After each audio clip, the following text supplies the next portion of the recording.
मुश्किल को आसान करो। ओम नमः शिवाय। এখন অনেক ওম নমঃ শিবায়। দ্বারা শুনবি। তো আর বলো বন্ধুরা, তোমরা কারা কারা আমার মতো গরমে বোর হচ্ছ? দেখো বন্ধুরা, ঘরে বসে বসে ফ্যানের হাওয়া খেলে কিন্তু চলবে না, কাজও করতে হবে। আর কাজ করতে গেলে কিন্তু বাইরে যেতে হবে। তো তোমরা অনেকজনা জানো আমি কিন্তু রিয়াদির ভিডিও ধরি, মানে রিয়াদির ক্যামেরাম্যান। জানি না অত ভালোভাবে ধরতে পারি কিনা ভিডিও, তবু আমি ভিডিও ধরতে যাই। অনেক দিনের ইচ্ছা ছিল রিয়াদির সাথে দেখা করার। তো ফাইনালি রিয়াদির সাথে আমার পরিচয় হয়েছে, এতে আমি অনেক খুশি। তো দেখো, প্রায় দিনই যেদিনই আমি মানে রিয়াদির বাড়ি যাই, কি মানে ধুবুলিয়া, কৃষ্ণনগর ধুবুলিয়া, তো সেদিনই কিন্তু আমাকে নৈহাটি হয়ে যেতে হয়। তো নৈহাটি হয়ে গেলে কিন্তু আমার কিন্তু ট্রেন থাকে না, মানে 2.5 ঘন্টা বসতে হয় নৈহাটি স্টেশনে। তো সেদিনে আমি এত বোর ফিল করছিলাম। তো বাড়ির লোককে সাথে আমিও মানে আমার সেরকম অতটা মানে কি বলবো, মানে যাই হোক ছাড়ো। তো আমার কেউ নেই বলতে পারো, মানে আমি কারোর সাথে ফোনে যোগাযোগ করতে পারছিলাম না, কথাও বলতে পারছিলাম না। নিজেকে এত একা একা লাগছিল সেদিন থেকে, আমি মানে নিজে একাই হয়ে গেছি বলতে পারো। আমি মনে মনে ভাবছিলাম, আমি যদি সারা জীবন এভাবে একা একাই থাকবো, তাহলে মানুষের সাথে যেটুকু কথা বলছি সেটুকু কথা বলে আমার লাভটা কি, সেটুকুই কথা বলা বন্ধ করে দেওয়া হোক। তো সেদিন থেকে আমি সিদ্ধান্ত নিয়েছি, না আমি একা একাই থাকবো। তো দেখো, এখানে আমি নৈহাটি স্টেশনে বড়মার মন্দিরে চলে এসেছিলাম সেদিন।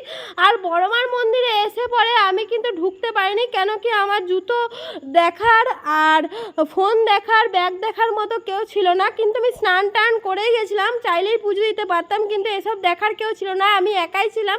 তো তার জন্য বড়মার মন্দিরে ঢুকতে পারলাম না আমি। তো তারপরে দেখো, গঙ্গার ধারে চলে এলাম। আমি জানিও না যে এখানে নৈহাটিতে গঙ্গা আছে। আমি টুকটুক করে সামনের রাস্তা দিয়ে হেঁটে হেঁটে আস্তে আস্তে দেখি এখানে গঙ্গা, লাস্ট রাস্তা, আর কোনো রাস্তা নেই, মানে নৈহাটি ফেরিঘাট। তো দেখো, এখানে কিন্তু একজন বয়স্ক মহিলা নিজের মতো শিবের উপাসনা করে যাচ্ছে, মানে শিবকে ডেকে যাচ্ছে নিজের মতো করে। তো সেটাই আমি তোমাদের সাথে তুলে ধরলাম। দেখো, এখানে কিন্তু এই বয়স্ক মহিলাটা নিজের মতো করে কীরকম শিবের পুজো করে যাচ্ছে, আর নিজের মতো করে কীরকম খুশি রয়েছে। তো আমিও সেটা তার দেখে অনেক কিছু শিক্ষা নিলাম, যে না, একা একা থেকেও কিন্তু সুখী থাকা যায়, একা একা থেকেও কিন্তু শান্তি থাকা যায়। আগে ফার্স্ট নিজেকে ভালোবাসো, তারপর সবাইকে, অন্যজনাকে ভালোবাসবে। কি বলো বন্ধুরা, এটাই উচিত কি না? আগে নিজেকে ভালোবাসা, তারপরে অন্যজনাকে ভালোবাসা। তো দেখো, এখানে কিন্তু আমি তার সাথে একটু গল্প করে নিচ্ছিলাম। আমি এখানে তাকে 5 টাকা দিলাম, মানে আমার কাছে আর খুচরো টাকা ছিল না, তাকে 5টা টাকাই দিলাম। আর বললাম, অদিতি রাগ নামে একটা পুজো দিয়ে দাও তো, মানে আগে নিজের নামে পুজো, তারপর লোকের নামে পুজো, ঠিক কি না বলো? হর হর মহাদেব।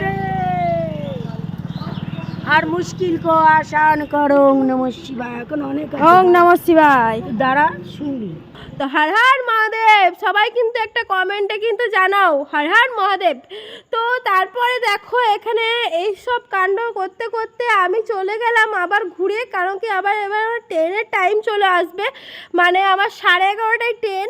আর এখানে আমি নৈহাটি স্টেশনে 9টায় পৌঁছে গেছিলাম, মানে আমার পানাগড়ের বাড়ি, তোমরা অনেকজনাই জানো। আমি ভোর 5:30টায় বেরোই, তো 6টায় ট্রেন, হেঁটে হেঁটে ঘর থেকে আসি, তো ওই জন্য আধ ঘন্টা আগে থেকে বেরোই।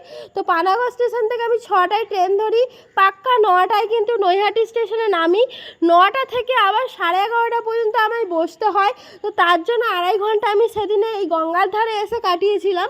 তো এখানে দেখো কত সুন্দর জ্যান্ত মাছ, মানে টাটকা মাছ বিক্রি হচ্ছে। এখানে দেখো কত ভোলা মাছ আর ট্যাংরা মাছ, চিংড়ি মাছ, ল্যাঠা মাছ, আমি অত মাছের নামও জানি না। তো এখানে মাছের দামগুলো জিজ্ঞাসা করছিলাম আর কি।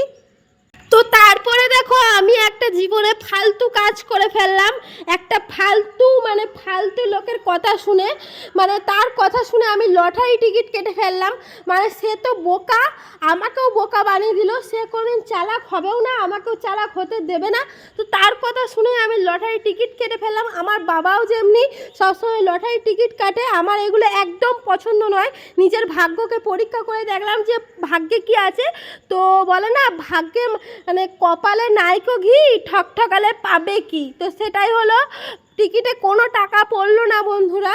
তো তারপরে দেখো, ট্রেনে যেতে যেতে আমার একা একা এত নিজেকে ফিল হচ্ছে, মনে হচ্ছে যে আমি সত্যি একা, আমার কি হবে, আমি একা একা কি করে সারাদিন মানে সারা জীবন কাটাবো, একা একা কিভাবে সারা জীবন কাটাবো, সেইগুলো নিয়েই চিন্তা ভাবনা আসছিল। তো এই করতে করতেই দেখো লাস্ট পর্যন্ত আমি রিয়াদির বাড়ি পৌঁছে যাই।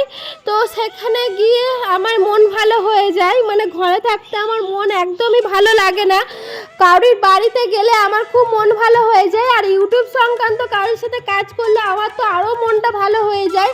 তো এইভাবে আমার জীবনটা চলবে নাকি জানি না। তো তোমরা শুধু আমার পাশে থাকো, আমার সাপোর্ট করো, আর আমাকে কমেন্টে জানাও, আর নতুনত্ব কি ভিডিও দেখবে আমাকে কমেন্টে জানাও, আর আমাকে একটু আশীর্বাদ করো যেন আমি জীবনে একটু ভালো থাকতে পারি। তো সবাইকে টাটা।